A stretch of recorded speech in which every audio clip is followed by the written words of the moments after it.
Hey guys, Crossflux here with my Week 8 deck profile for the Sparkman Yugitube Dueling Tourney. Today, I had to go to the lab and design a deck that would see me achieve victory this time. While I was in the lab, slaving away over a hot Bunsen burner, I remembered the Witchcrafters. These smug witches are great at controlling the board, but they're a bit finicky. You need to build your deck in a strange way to compensate for their, eccentric tendencies. Alright, let's hop into the theory behind this deck. Let's go over our guild masters first, starting with Witchcrafter Madame Verre, aka Smug Witch. Is it just me, or does she remind me of Hat Kid grown up? This chick does a lot for us, not the least of which, blanket negating our opponent's monsters. Not only that, but she can essentially turn our spells in hand into pseudo hand traps whenever our spellcasters battle, making them stronger. It's kind of like Honest or Colute, but for the Witchcrafters. 2800 defense is pretty massive too, so it's hard for our opponents to get over. Next is Golem Aruru, the masterpiece that the Witchcrafters have created. She's a hand trap that bounces something whenever a spellcaster is targeted by effect or attack. The versatility comes from being able to bounce either a monster or a Witchcrafter spell from the grave. 9 times out of 10, I'd prefer to remove a threat because Witchcrafter spells can add themselves back to hand anyways. Witchcrafter Haine is one of the best monsters of the deck. 2400 attack is good, but she shines because of her quick effect. By pitching a spell, she can pop a monster. Simple and clean. That's it for our tribute monsters. I'm only running one of each because they're easy to access and we don't want to open any in our hand. Moving on to our normal summonable monsters. Now, each of these lower leveled Witchcrafters share one similar effect. By pitching a spell and tributing themselves, they can summon out another Witchcrafter. The downside is that both the discard and the tribute are costs, but the upside is that it's a quick effect. Now for the specifics. 3 copies of Schmietta. She's one of our consistency cards, as she can banish herself from grave to mill out another Witchcrafter. This means that she can search any theme card, but we get that search during the end phase. Pittore.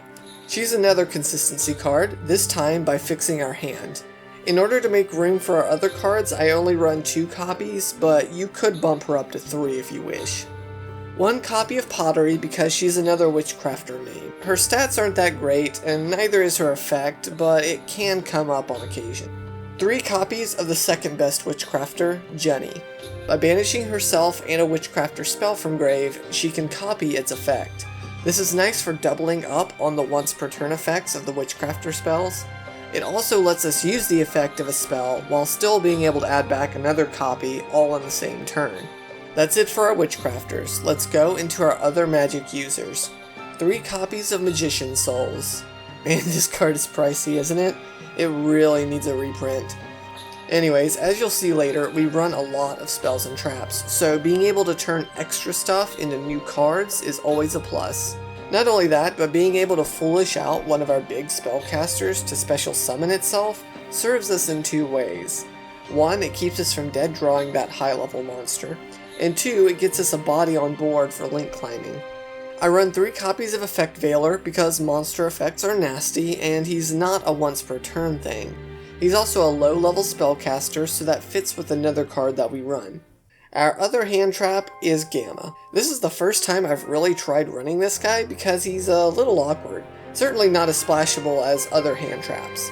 I feel the Witchcrafters can afford to run him though because we're able to drop him during our turn if our opponent tries to Ash or Veiler us. This is because our Witchcrafters tribute themselves as cost to summon a monster from deck. So if we get Ashed on our first play, then we currently have no monsters on field. Thus we can drop Gamma and continue our plays.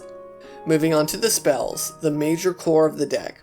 Witchcrafter Creation is our rota. We can search any Witchcrafter monster with this. Also, like with all WC spells, if we hadn't used its primary effect and we control a Witchcrafter, then we can add it back to our hand during the end phase. WC Holiday is our monster reborn.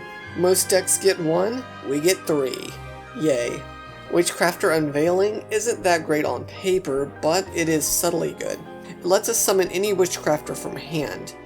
This is good because it drops a card that's otherwise a brick. Not only that, but after resolution, our opponent is no longer able to respond to our spellcaster effects. This is great because our Witchcrafters have steep costs that we definitely don't want to go to waste. WC Draping is a giant Trunade. Clearing back row can help us eliminate some forms of interruptions before we go into our big plays. WC Bystreet is one of our continuous cards. It protects each of our Witchcrafters from destruction once per turn. This makes it harder for our opponents to break our board. Also, despite being face up on the field, Bystreet can still be used to pay for a Witchcrafter cost. Reborn, Reasoning, and 1-for-1 are generic extenders for us. I always love Reasoning in decks that can get away with it. Magician's Restage helps us to search some of our floodgates, either left hand or right hand. This is so that we can shut down some spells and traps, since we have a lot of monster lockdown in the form of Veilers, Gamma, and Verre. Not only that, but Restage serves as a mini monster reborn. It can bring back Genni, Veiler, or Souls. Called By just helps our plays go through.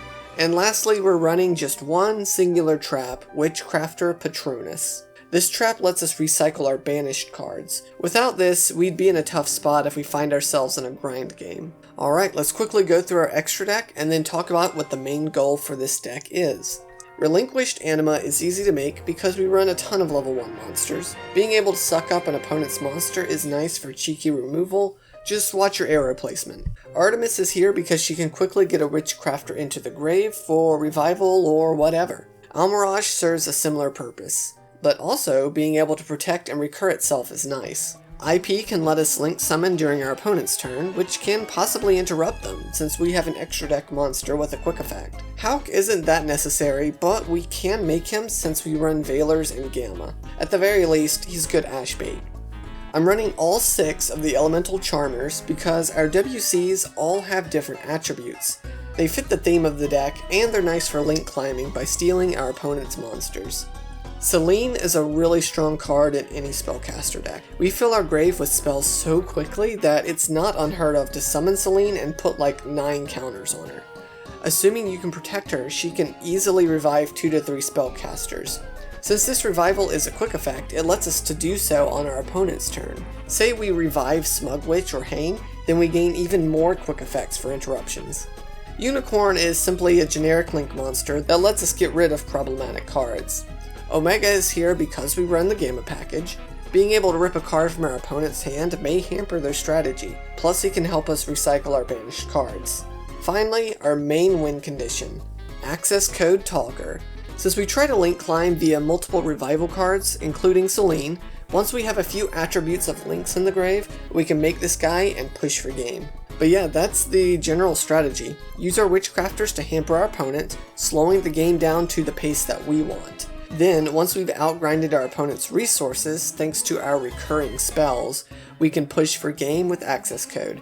Normally, I'd go over a few specific combos of the deck, but since this is a heavy control theme, there's not a lot of bread and butter combos to be aware of. It really just depends on what your opponent is doing at the time. You just gotta be smart with using your interruptions, and you should be able to come out on top in resources.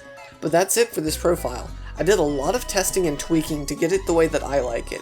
It's far from perfect, so please leave comments down below about what you liked and what you think could be improved.